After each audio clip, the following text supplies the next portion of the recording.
नाज़रीन, welcome to the show 10 PM Nadim Mirza. I am Nadim Mirza. नाज़रीन, सियासत में बड़ी गर्मा गर्मी है और जिसको हम बार बार कहते हैं ना, सियासी टेम्परेचर वो बहुत ज़्यादा हाई हुआ है। वज़ीर आज़म साहब की रट लगी हुई है, मैं ना मानूं कि वो कहते हैं जी घर नहीं जाना। बड़े अफसोस की बात है कि जब आपको कहा जा रहा होता है कि जी आपकी इस वक्त आखिरी आपका एक इज्जत इसी में है और इज्जत से आप इस्तीफ़ा दें और घर चले जाएं, तो आपको घर जाने का दिल नहीं चाह रहा होता। और फिर जब आपको ज़बरदस्ती निकाला जाता है तो फिर आपसे 4 दिन जेल में नहीं गुजरते और फिर अपने घर में नहीं होते और बैरून मुल्क अपने आकाओं को मदद के लिए बुलाते हैं कि आएँ जी मुझे यहाँ से निकालें। तो वज़ीर आज़म साहब का मुस्तकबिल क्या होगा? पीर को दोबारा जो सुप्रीम कोर्ट का बेंच है वो रेफरेंस दायर करता है मुमकिन तौर पर, क्या वो नाअहल होते हैं और फिर वो नाअहल यानी सियासी शहीद होकर जाना चाहते हैं?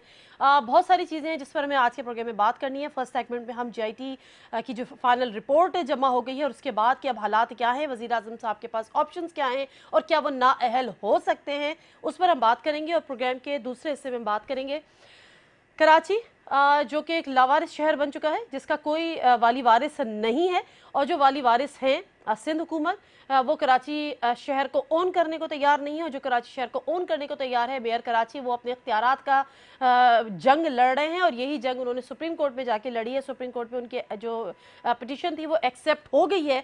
वसीम अख्तर साहब हमारे साथ दूसरे सेगमेंट में होंगे, उनसे पूछेंगे कि बेसिकली वो कौन सी इख्तियारात हैं वो जो सुप्रीम कोर्ट में जाएंगे तो वो उनको हासिल हो जाएंगे और उसके बाद आवाम को उससे रिलीफ मिल जाएगा। प्रोग्राम के आखिर हिस्से में बात करेंगे कराची ही के हल्का PS 114 की, जहाँ पे पीपल्स पार्टी के सईद गनी साहब ने वाज़े बरतरी हासिल की थी 5700 कुछ वोट लेकर। बड़ा तगड़ा ये मुकाबला था, बड़ा कांटेदार ये मुकाबला था और बड़े मुकाबले की फ़ज़ा थी। बाई इलेक्शन था लेकिन बड़ा वहाँ पे बड़ी हाइप क्रिएट हुई हुई थी। सईद गनी साहब ने वाज़े बरतरी भी हासिल की थी। MQM ने उस वक्त अपनी शिकस्त तस्लीम भी कर ली थी। मुझे नहीं पता बाद में क्या हुआ, MQM को ख्याल आया कि नहीं धांधली हुई है और PTI इस दफ़ा खामोश रही, MQM इस दफ़ा दोबारा शोर मचाया, इलेक्शन कमीशन में गई। इलेक्शन कमीशन ने 17 जुलाई तक नोटिफिकेशन जारी करने से रोक दिया है सईद गनी साहब की जीत का। इस पर भी बात करेंगे। पीपल्स पार्टी और MQM एक दफ़ा फिर आमने सामने है, हमारे स्टूडियो में भी आमने सामने होगी। प्रोग्राम का आगाज़ करते हैं और सबसे पहले बात करते हैं JIT के मुमकिना वज़ीर आज़म के मुमकिना ऑप्शंस पर।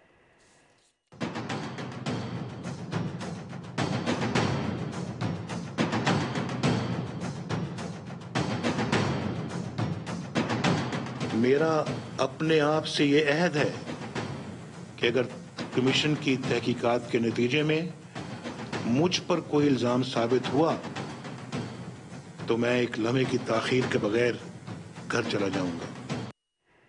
पता नहीं वो लम्हा कब आएगा, वज़ीर आज़म साहब को ये समझ कब आएगा। बट एनीवेज हम इससे बात करेंगे बैरिस्टर फ़ारूक नसीम साहब से, जो कि लॉ एक्सपर्ट है डेफिनेटली, और उनसे बात करेंगे कि बेसिकली वज़ीर आज़म साहब क्या देख रहे हैं और जिस तरह से मुतालबे। फ़ारूक नसीम साहब, बहुत शुक्रिया आपके टाइम का।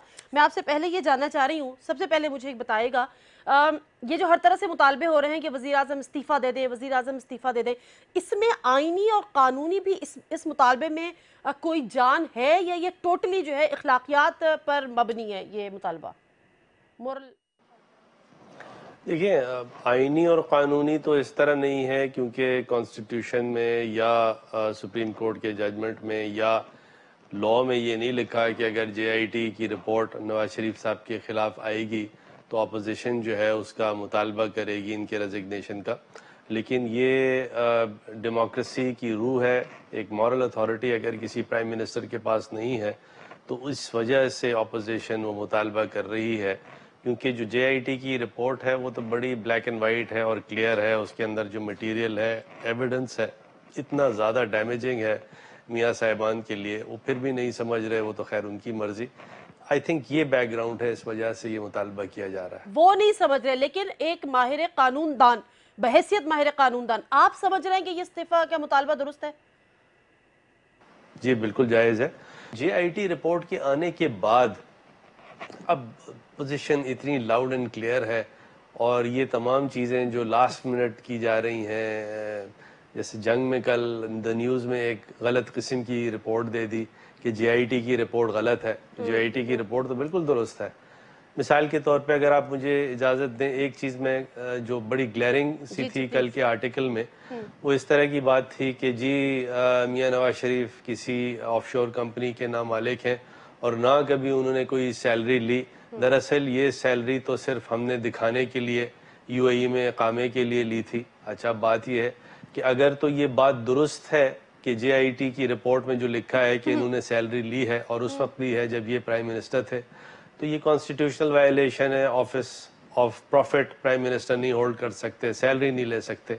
और अगर मिसाल के तौर पे ये बात गलत भी है और ये बात मान ली जाए कि इन्होंने सैलरी तो एक्चुअली नहीं ली, ये दिखाने के लिए बात की है, डिक्लेरेशन दिया है, तो यानी यूएई गवर्नमेंट से झूठ बोला है।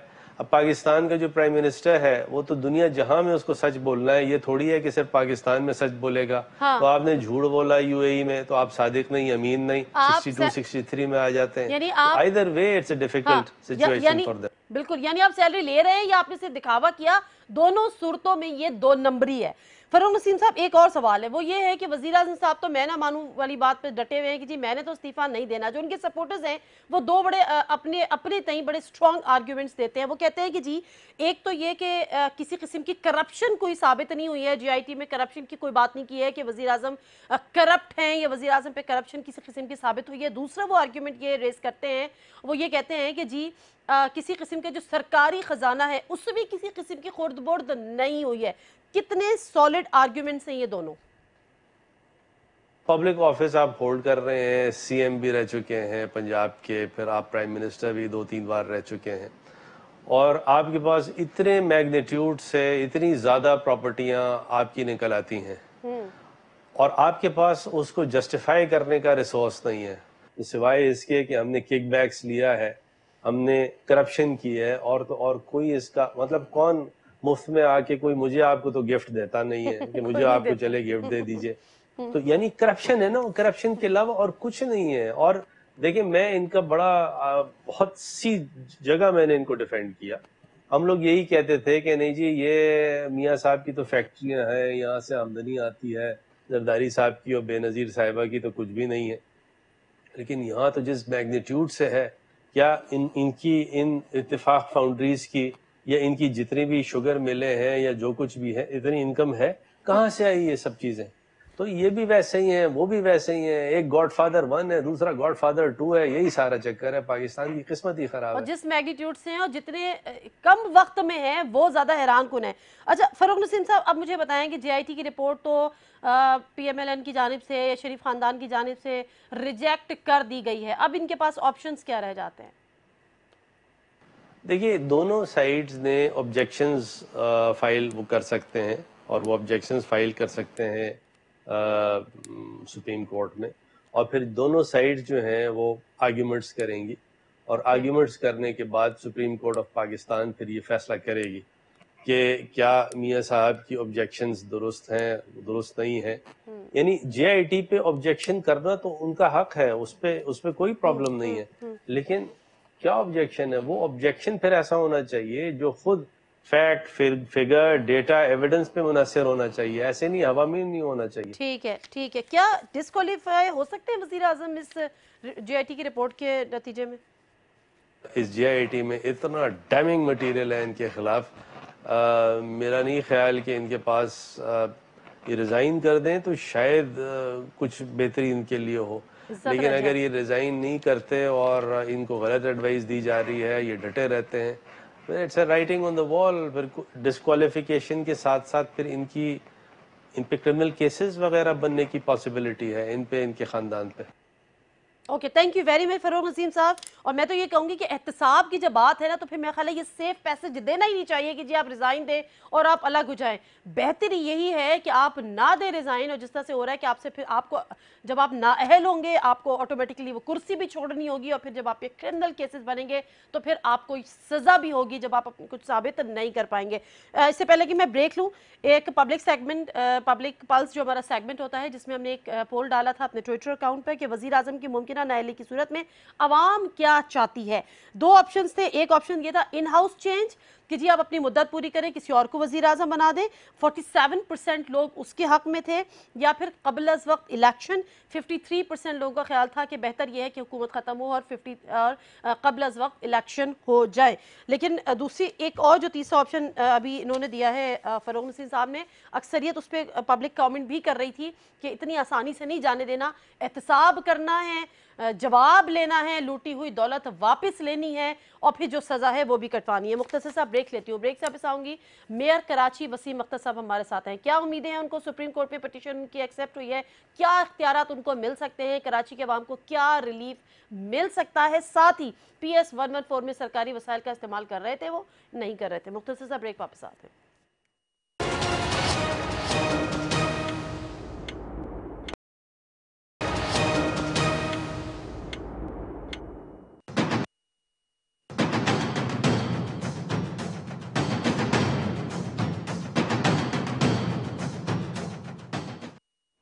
जी नाज़रीन, प्रोग्राम एक दफ़ा फिर आपको खुशामदीद कहते हैं। ब्रेक पे जाने से कबल मैं बात कर रही थी कि कराची के मेयर वसीम अख्तर साहब हमारे साथ होंगे, उनसे हम जानेंगे कि किन इख्तियारात के वो मुतलाशी हैं जिसको लेकर उन्होंने सुप्रीम कोर्ट का दरवाज़ा खटखटाया है और उस इख्तियारात मिलने की सूरत में आवाम को क्या रिलीफ मिलेगा। बहुत शुक्रिया वसीम अख्तर साहब आपके टाइम का।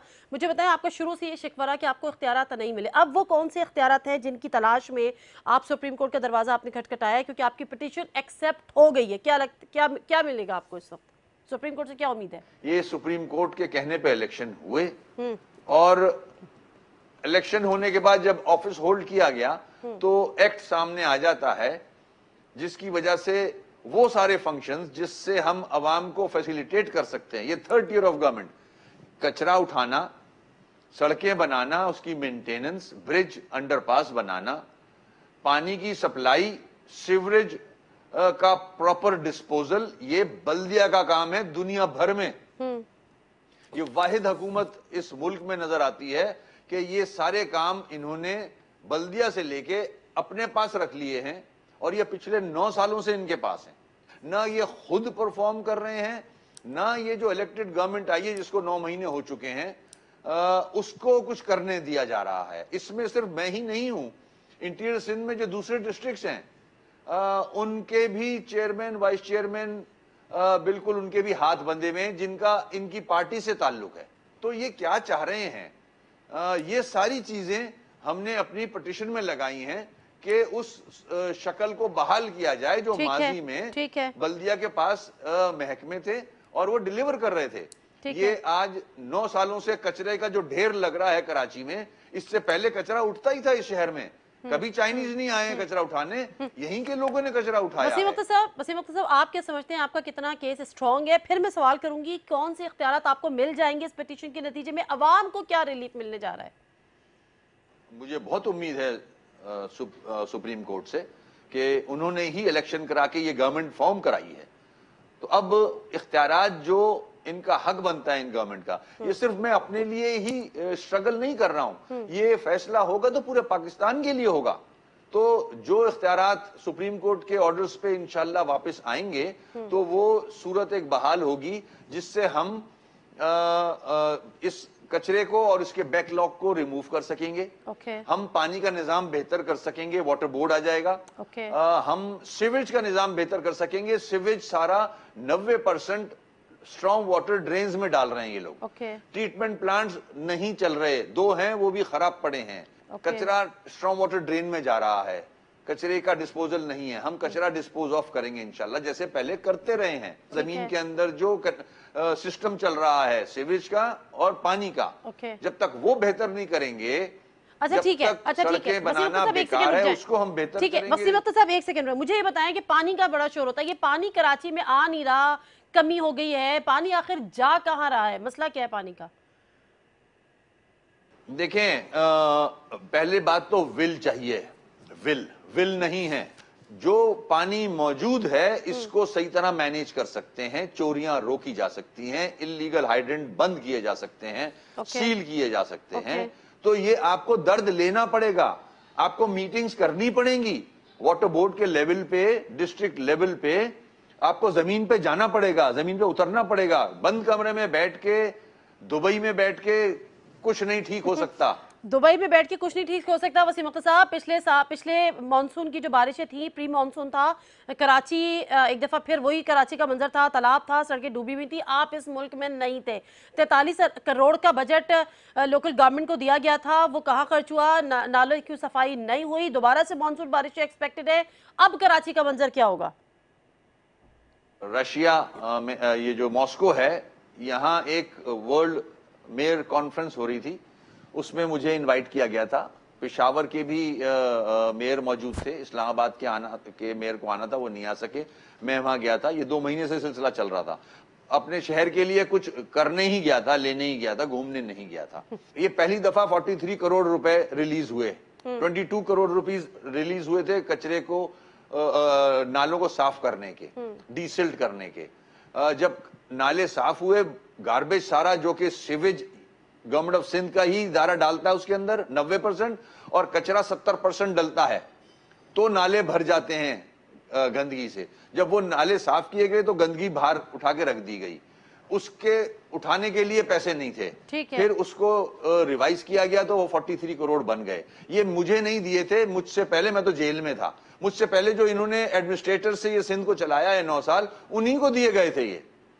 उनसे पूछा जाए कि उन्होंने पैसे किसको एग्रीमेंट किया, किससे, किसको ठेका दिया। चले किसी प्रोफेशनल की सही आदमी को ठेका भी दिया था कि नहीं दिया, या जानने वाले को दे दिया। मॉनसून शुरू है, हमें भी फिक्र है कि कराची के बहुत सारे इलाके डूब जाएंगे अगर नाले क्लियर नहीं हुए। हमने अपना प्लान मुरतब किया हुआ है। आज भी मेरे ऑफिस में मीटिंग है, सारे डिस्ट्रिक्ट को कॉल किया हुआ है। हम जो बड़े नाले हैं को अबाउट 30, उनको कोशिश कर रहे हैं कि क्लियर करें। हमारे पास भी वो इक्विपमेंट नहीं है अवेलेबल, फंड्स की शॉर्टेज है। जितना भी हो सक रहा है मैं वो नाले क्लियर कर रहा हूं, कोशिश करके, ताकि ये मॉनसून निकल जाए, पानी सड़कों पे या इलाकों में, घरों में ना जाए। मेरी कोशिश है, बाकी अल्लाह मालिक है। जब मैं आया था तो मुझे खराब मिला था इक्विपमेंट, उसको ठीक कराया है इक्विपमेंट को। कभी कोई मोटर खराब हो जाती है। सारे अंडरपास के नाले चोक थे, जो पानी को डिस्पोज ऑफ करते हैं, अंडरपास सारे चोक थे, इसलिए अंडरपास फुल हो जाते थे। अभी मैं कोशिश कर रहा हूं कि अंडरपास के वो नाले क्लियर कराऊं इंशाल्लाह। अभी ये जो बारिश होने वाली है इसको भी हम इंशाल्लाह फेस करेंगे। ठीक है वसीम अख्तर साहब, एक सवाल थोड़ा हटके, PS 114 के सेगमेंट पे मैं आ रही हूँ। मुझे सिर्फ ये बताएं कि PS 114 के हवाले से जो इलेक्शन कैंपेन थे, आप पर भी इल्जाम था कि आप बहैसियत मेयर आपने इलेक्शन कैंपेन रन की, ना सिर्फ रन की, सरकारी मशीनरी का इस्तेमाल किया। जवाब दीजिए।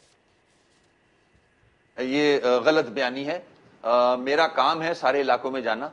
जब मैं 114 गया तो वहां कचरे का अंबार था और बारिश हुई हुई थी, वहां बीमारियां फैल रही थी, बच्चे बीमार हो रहे थे। लोगों ने मुझे कंप्लेन की, जब मुझे वहां देखा उन्होंने तो मुझे कंप्लेन की उन्होंने, तो मैंने वहां सारे इलाके में फ्यूमिगेशन कराया था। अगर आपने देखा हो, महमूदाबाद 9 साल से इन्हीं के पास था, 9 साल से। बल्कि आपने अगर इलेक्शन कैंपेन देखी हो तो पीपल्स पार्टी ने करोड़ों रुपए मेरे ख्याल में आई वॉश जिसे कहते हैं वो कराया है। इन्होंने लोगों की आंखों में धूल झोंकी और पैसे का ज़िया किया। Thank you very much Wasim Akhtar sahab, बहुत शुक्रिया आपके टाइम का। नाजरीन, वसीम अख्तर साहब मेयर कराची, उनसे हम गुफ्तगू कर रहे थे और मैं मुख्तसर सा ब्रेक लूंगी। ब्रेक पे जाने से पहले लेकिन आजिज दामड़ा को मैं इंट्रोड्यूस कराऊंगी, क्योंकि अब हमने बात करनी है PS 114। PS 114 के हवाले से सवाल मैंने वसीम अख्तर साहब से भी किया था। 9 जुलाई को इस पर इलेक्शन हो गया, रिजल्ट आ गया, पीपल्स पार्टी वाज़ेह अख्तरियत से जीत गई। बाद में MQM को ख्याल आया कि यहाँ तो धांधली हो गई, अब एक दफ़ा फिर इलेक्शन कमीशन में चली गई। 17 जुलाई तक इलेक्शन कमीशन ने उनका होल्ड कर दिया है notification. Let's see what happens. इस पे पीपल्स पार्टी MQM आमने सामने। MQM के अली रजा आब्दी MNA वो हमारे साथ होंगे। आजिज दामड़ा साहब सेनेटर हैं पीपल्स पार्टी के, स्टूडियो में हमारे साथ हैं। अस्सलाम वालेकुम दामड़ा साहब, बहुत शुक्रिया आपके टाइम का। अली रजा आब्दी साहब है हमारे साथ अभी? अच्छा, ब्रेक के बाद ब्रेक ले लेते हैं, ब्रेक से वापस आते हैं, दोनों शख्सियत से बात करेंगे।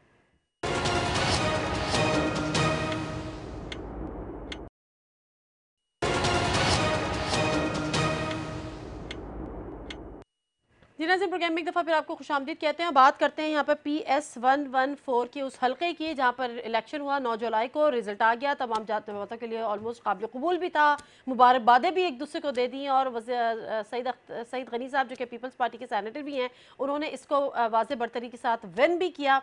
उनके जो वोट्स थे वो तकरीबन 23,840, और जो रनर अप कैंडिडेट MQM के थे कामरान टिसोरी, उनके 18,106 थे। बाद में MQM को याद आया कि यहाँ पे धांधली हो गई और एक दफ़ा पे इलेक्शन कमीशन चली गई। इलेक्शन कमीशन ने होल्ड पे डाल दिया और अभी नोटिफिकेशन भी होल्ड किया हुआ है उनकी जीत का। सईद गनी साहब का मामला क्या है?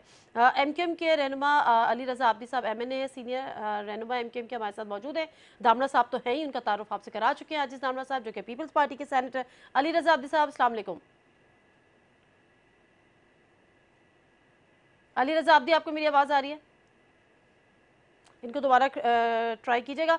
दामड़ा साहब, क्या हुआ, क्या मामला क्या था? मतलब पहले तो मुझे ऐसा लगा था कि तमाम जगहों से मुबारकबादें भी आ गई थी, कबूल भी कर दिए थे, फिर अचानक क्या हुआ? बिस्मिल्लाह रहमान रहीम। देखिए नादिया, PS 114 में जो हुआ वो एक तब्दीली का मज़हर था, और पाकिस्तान पीपल्स पार्टी पर जिस पे बड़ी शिद्दत के साथ मुत्तहदा कौमी मूवमेंट और मेयर साहब इल्ज़ामात लगा रहे हैं कि कोई डिलीवर नहीं हुआ, गवर्नेंस ठीक नहीं है, करप्शन है, ये सारी चीज़ें हैं। और ये जो हल्का था ये किसी दूर दराज इलाकों से ताल्लुक़ नहीं रख रहा था, जिस पे ये भी इल्ज़ामात लगा देते जीत के बाद कि यहाँ पर जो है वो लिटरेसी रेट कम है और लोग जो हैं वो इस तरह आपको वोट देते हैं। ये एक बीच शहर का एक हल्का था और उसमें डिफेंस व्यू का इलाका लगता है, एलिट क्लास भी यहाँ पर रहते हैं, मिक्स आबादी यहाँ पर रहती है। उन्होंने वोट किया और ये भी रिकॉर्डेड बात है कि उस दिन तमाम मामला जो थे वो रेंजर्स के अंडर थे, पुलिस बहुत कम थी, और इलेक्शन कमीशन ने भी अपना रोल प्ले किया। हालांकि बहुत जगह से हमें, खासतौर पर चनेसर गोट में हमें कम वोट पड़े कुछ मामला की वजह से, जहाँ पर फटे कराए गए और जाली वोटिंग पे, और वो पीपल्स पार्टी के ही लोग, वो जाली वोट पकड़े नहीं गए, वो इल्जामात हैं जो इलेक्शन में लगे रहे, ठप्पे लगा रहा था, वो भी कोई प्रूफ नहीं है, ये इल्जामात है, वो इल्जामात है, वो इल्जामात है। किसी मुखालिफ ने कहा कि ये ठप्पे लगा रहा था, चलो उनकी गिरफ्तारियां भी हुई मगर कोई ब्लड शेड नहीं हुआ अल्हम्दुलिल्लाह। और ये पाकिस्तान की तारीख की बात आपने कर दी, ठप्पे लगा रहा था, कोई बात नहीं, गिरफ्तारी हो गई, चले खैर है, ब्लड शेड नहीं हुआ, प्रूफ कहाँ है? नहीं तो गिरफ्तारी हुई है, नहीं तो गिरफ्तारियां तो गलत। ये मीडिया में रिपोर्ट होती रही चीज कि 3 घंटे जो शुरुआती थे, कैंडिडेट सईद गनी उसको वोट दाखिल नहीं करने दे रहे थे, कास्ट नहीं करने दे रहे थे, ये चीजें भी तो रिपोर्ट हुई हैं। कौन कास्ट नहीं करने दे रहा था? मगर वहां पर पोलिंग की रश का आलम यह था, और सईद गनी ने प्रेस कॉन्फ्रेंस उस दिन की कि इंतजामी हवाले से यहाँ पर जो शुरू में फटा हुआ, मुझे वोट कास्ट करने नहीं दिया जा रहा, अच्छा। उनको पोलिंग स्टेशन पे नहीं जाने दिया जा रहा था कैंडिडेट को।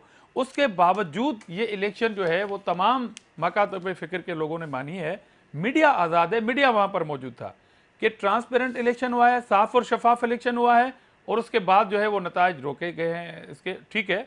मगर जिन जिन पोलिंग स्टेशन को ये चैलेंज कर रहे हैं यहाँ पर गड़बड़ हुई है, एक बार फिर मैं दावत देता हूँ आपको, आपके चैनल के तरफ से री इलेक्शन कराएं, पीपल्स पार्टी तैयार है। आप तैयार है? हम तैयार हैं। अच्छा जी, अली रजा आब्दी साहब, सबसे पहले तो मैं आपको प्रोग्राम में वेलकम भी कहती हूँ। मुझे नहीं पता अभी आप वीडियो लिंक पर थे, कोई प्रॉब्लम शायद हुई है टेक्निकली, बट एनीवेज मुझे बताइएगा कि एमक्यूएम के वो कौन से तहफ़्फ़ुज़ात हैं कि जिनकी बिना पर आप ये कह रहे हैं कि जी ये इलेक्शन PS 114 रिग्ड थे?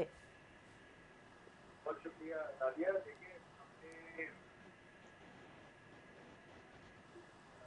बहुत शुक्रिया, मुबारकबाद दी ट्विटर पे, और मैं समझता था कि इन्होंने एक अच्छा इलेक्शन हमारे इस इलाके में हुआ है, और बगैर किसी वायलेंस के, बगैर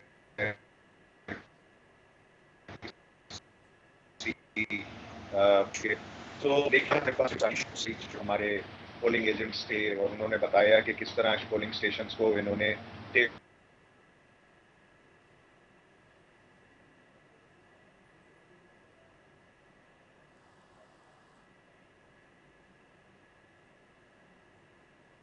इनको आप कॉल कर लें, कॉल पे ले लें, ऑडियो पे ले लें, ऑडियो कॉल कर लें इनको।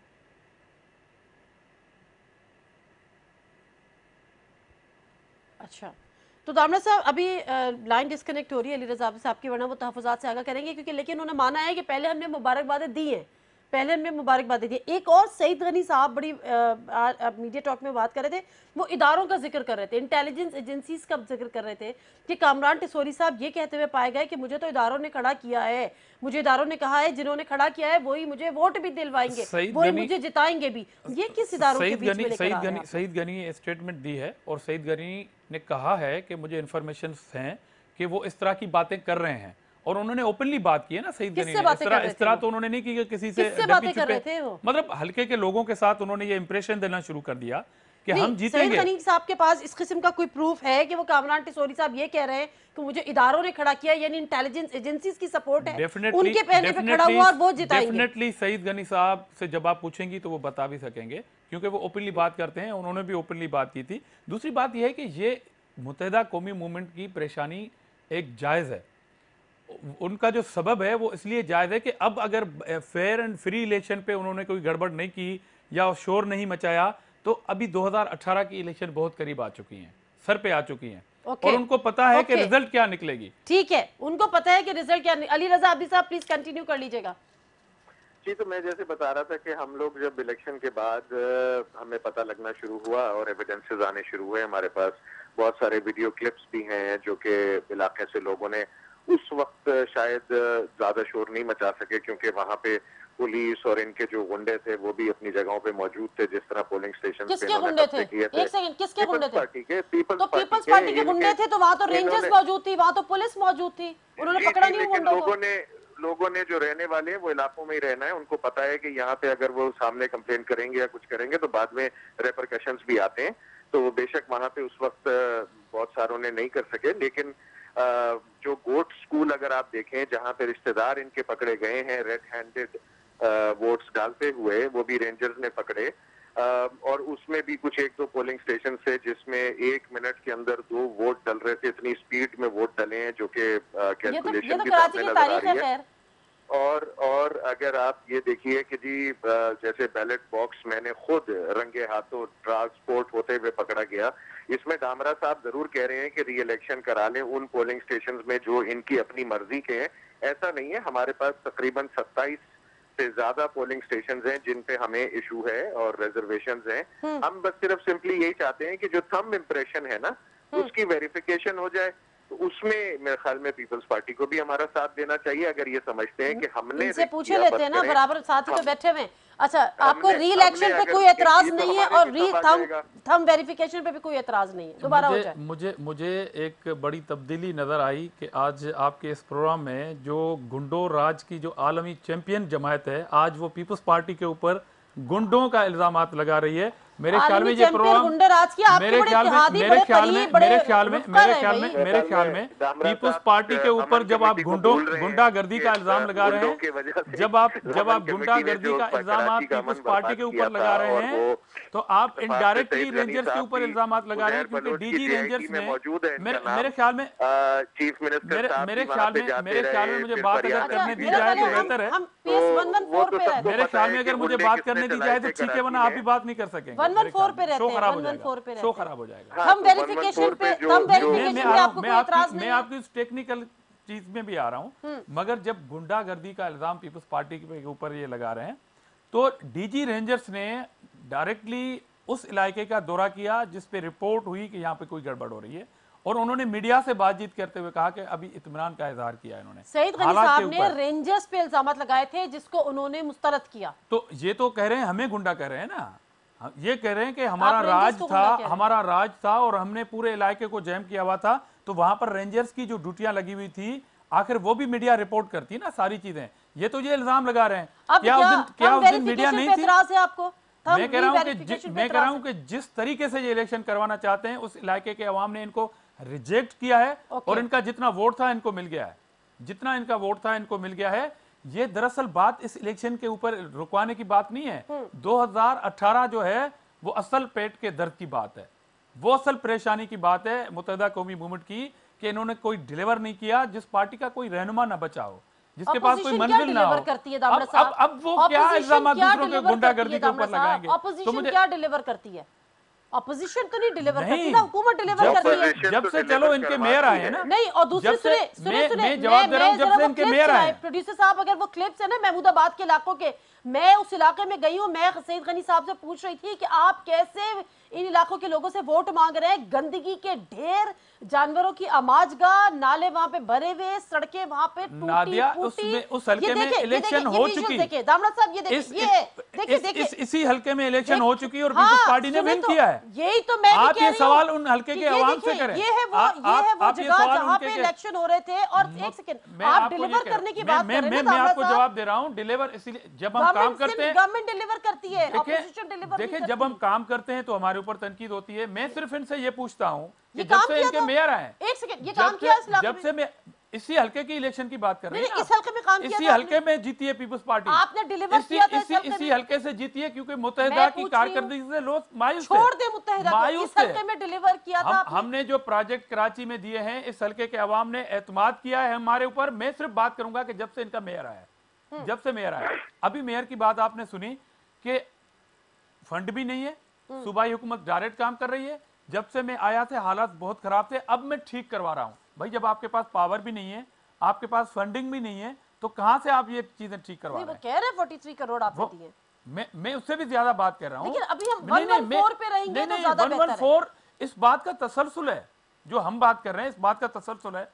2017 और 18 का जो बजट है ना, उसमें सूबाई हुकूमत ने 10 अरब रुपए का पैकेज दिया था कराची का, और जब जून क्लोज हुआ तो उसमें से सिर्फ 7 अरब रुपए हम खर्च कर सके सिंध गवर्नमेंट, और 8 अरब रुपए KMC को दिए गए, जिसमें से इनका पीरियड मेयर साहब का भी शुरू हो रहा है। उसके बाद 50 करोड़ जो मंथली हम OZT जो एक फंडिंग है पूरे सिंध को लोकल गवर्नमेंट को जाती है, उसके अलावा 50 करोड़ रुपए आप इनसे पूछे वो किस मद में और कहां जा रहा है? नहीं, इनसे तो वो नहीं सूबाई पूछ सकती गवर्नमेंट ना। एड दे रही है ना मेयर आपको। मेयर कराची नहीं है ना, ये MNA है, नहीं, ये MNA है। उसी इनका- जमात से he's ताल्लुक nothing रखते to हैं do ना, with उसी local जमात से body ताल्लुक government। रखते हैं। जब मैं जवाब एक देता MNA हूँ किसी सनादिया। पार्टी के ऊपर गुंडागर्दी का आप इल्जाम देना लगाएगा चाहे आप बेशक तो दे उनका दीजिए, जवाब लेकिन इनको भी definitely देना आपका पड़ेगा। जवाब बनता नहीं है, बट उनको जवाब if you देना। wanna reply you can respond। ये पार्टी की नुमाइंदगी कर रहे हैं जी, जिसके मेयर रजा अब्दी हैं, साहब। ये इस पार्टी की नुमाइंदगी कर रहे हैं जिसके मेयर हैं। जी, मैं जवाब देता हूँ। देखिए, ये तो पूरा कराची जानता है कि किस तरह पीपल्स पार्टी ने लोकल गवर्नमेंट सिस्टम को अपने काबू में रखने के लिए या फिर उनको पैरों तक मतलब उनको नीचा दिखाने के लिए किस तरह लेजिस्लेशन की भी है, जो कि कॉन्ट्रोवर्शियल है इसकी आइन की भी ना, जिसमें हम लोग सुप्रीम कोर्ट में भी गए हैं और उसमें रजिस्ट्रार ने निजाम के तहत एक्सेप्ट आप भी कर इलेक्शन लिया लड़ चुके हैं, 140 आप की ओहदे एंजॉय कॉन्स्टिट्यूशन की कर रहे हैं और डेफिनेशन अभी के आप लिए। मुतमिन नहीं है तो उससे। अब जो ये 50 करोड़ की बात कर रहे हैं, तो ये तो DMCs की जो तनख्वाहें हैं ये वो जारी हैं, उसमें से जो अदर डेवलपमेंट फंड हैं वो तो कहीं से नहीं हो रहे, जो मेंटेनेंस उनके पास वो existing अपॉइंटमेंट किस दौर में मशीनरी हुई और की है किसने की? वो चल रही है। और फिर उसके बाद ये जो अगर CM साहब एक तरह से मेयर बने फिर रहे हैं कराची में, अगर आप कराची की बात यही तो करते हैं तकलीफ, यही तो उसमें आबिद आप साहब, यही अगर तो तारिक तकलीफ रोड है, देख लें तो बेचारी यही तो तारिक तकलीफ रोड है। भी मरहूम हो गई। तारिक चीफ रोड मिनिस्टर पे पूरे इन्होंने सूबे के 90 चीफ करोड़ मिनिस्टर रुपया हैं, लगाया, जो कि चीफ 18 मिनिस्टर करोड़ साहब में पूरे बननी सूबे के चाहिए चीफ मिनिस्टर हैं। थी। उसने एक बारिश में उसने बता दिया कि इनका जो 70-80 करोड़ जैसे जेब में गया। पिछले अगर आप 9 साल का इनका रिकॉर्ड देख लें तो 1200 अरब रुपए सिंध गवर्नमेंट ने निकाले हैं, वो गए कहाँ? जिसपे कोर्ट तक ये कहता है कि आबिद साहब 114 के अवाम की तरफ से आपको जो रिजेक्ट किया गया है आप उसको फोकस करें। जामरा साहब, मैं आपकी बात पे नहीं बोला, मुझे नहीं, आप बोले थे, मैं आपको थोड़ा सर, रिमाइंडर दे रहा हूँ। मैं बड़ी इज्जत करता हूँ आपकी, मुझे जरा नहीं, थोड़ी मुझे सी भी इज्जत है आपके लिए, मुझे आपके clear करना इल्जाम, दीजिए। आपके इल्जामात की मैं देखिए, तर्दीद कर रहा हूँ। इसमें जो जिस तरीके से RO को, गवर्नमेंट को, पूरी फंक्शनरी को इस्तेमाल किया गया इलेक्शन पे, हम तो कुछ नहीं कह रहे हैं, हम सिर्फ ये कह रहे हैं कि आप रिकाउंटिंग और उसमें मेरे ख्याल एतराज है ही नहीं। कौन सी नहीं मीडिया है। चैनल पे ये रिपोर्टिंग हुई आपके है? पर्सनल कैपेसिटी में तो नहीं कौन कह रहे सी हैं, ये मीडिया, पीपल्स पार्टी का कौन मौक़िफ़ सी है। कौन सी अगर मीडिया की अगर टीम ने उसपे- ये रिपोर्ट अगर किया और उसपे कौन से एतराज चैनल में नहीं ये है आपके और जो इस पे- इल्जामात हैं, कौन से अगर मीडिया चैनल ने ये जामरा रिपोर्ट किया साहब मुझे इस पे बताएं। अग्रीड हैं कि सम इंप्रेशन चेक हो जाते हैं, ठीक तो है। Let's talk about Panama, let's not talk about 114 then I think we are all set. तो फिर तो हमारे नहीं, लिए बड़ी इनको खुशी की भी बात कोई है कि ऑब्जेक्शन नहीं है, पीपल्स आपको पार्टी कोई जो है- ऑब्जेक्शन नहीं नहीं, है। नहीं, वो जो इधर जारी- थंब वो तो वेरिफिकेशन हो जाए, इलेक्शन कमीशन रिकाउंटिंग हो जाए, वो इलेक्शन रिलेक्शन कमीशन ने रिजेक्ट कर दिया ना, वो इदारा जिसकी क्रेडिबिलिटी बनी थी एक इलेक्शन से, अगर वो नहीं चाहता कि फेयर एंड फ्री इलेक्शन का आपको तो नोटिफिकेशन कोई जारी हो इशू जाए, नहीं है ना? अगर इस आपको मुल्क में ये एतराज रवाज कोई डालना नहीं है कि एक आपको कोई हमें ऑब्जेक्शन कोई एतराज नहीं नहीं है, हम हर चाहे वो री-इलेक्शन हो, महाज पे फाइट थंब करेंगे, वेरिफिकेशन हो या हर महाज रिकाउंटिंग पे हो। हम हाजिर हैं, हर महाज पे। ठीक है जी, बहुत मैं बेहतरीन बात है। इनकी परेशानी का बेहतरीन सबक बात है। 2018 है। आपकी आप पर्सनल रिजेक्ट कैपेसिटी हो में चुके नहीं कर हैं, रहे हैं। आप रिजेक्ट हो चुके हैं आबिद साहब, आप बड़े शरीफ आदमी हैं, मगर आप रिजेक्ट हो चुके हैं। 114 के हल्के के अवाम को आपको मानना पड़ेगा। अगर ठीक है। धांधली हुई तो आप मुझे बताएं मीडिया कहाँ थी? जबरदस्ती रिजेक्ट कराया। चलें जी। अगर धांधली थी तो मीडिया कहाँ थी? चलें, अगर वो धांधली जो आपकी आंख नहीं इंशाल्लाह देखी, वो मीडिया की आंख चलें, नहीं ठीक देखी। है, चलें, ठीक है, फिर मेरे ख्याल है आज मुझे बताया जाए कि कौन से चैनल ने ये रिपोर्ट की, मुख्तसरन ये कि जिसके इल्जामात पीपल्स आप लगा रहे हैं, कौन से पीपल्स चैनल पार्टी के बिहार पे उनके सीनियर जो रहनुमा हैं आजिज दामड़ा साहब, वो कह रहे हैं ना में वेरिफिकेशन री वेरिफिकेशन ऑफ थम्स पे एतराज है, ना में रिकाउंटिंग पे एतराज है, ना ही हमें री इलेक्शन पे इवन एतराज है। तो जब किसी चीज़ पे एतराज ही नहीं है तो फिर दोबारा से भी अगर हो जाएगा, एक जमात के तहफ़्फ़ुज़ात है वो भी दूर हो जाएंगे। अगर उनको शिकस्त हुई है तो वो शिकस्त मजीद वाज़े उनके सामने आके खड़ी हो जाएगी, और अगर नहीं हुई है तो दूध का दूध और पानी का पानी हो जाएगा। थैंक यू वेरी मच दामड़ा साहब। अली रजा अब्दी साहब, आपका भी बहुत बहुत शुक्रिया। प्रोग्राम से नादिर मिर्जा को इजाज़त दीजिए। अल्लाह हाफ़िज़।